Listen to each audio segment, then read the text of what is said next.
Burada bir halı saha var. Orada park var. Burası Amerikan mutfak olacak. Bölgedeki nadir 2 artılardan. Ben o yüzden beğendim. 21 metrekare salon Amerikan mutfak. Gel.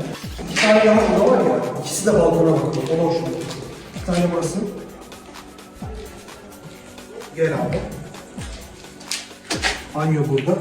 2 tane burada. Cephe full açık. Balkonu da çok ideal. Baksana. Şöyle mi? Böyle Osman toz dumana kapıya gitti. Çalışma devam ediyor. Tabii ki de asıl tanıtma sebebimiz bu konutu. Erken satışlar olması. Alanın müthiş kar edeceği bir konut. Fırsat teşkil ediyor. Alan kazanacak. Alışsına şimdiden hayırlı olsun.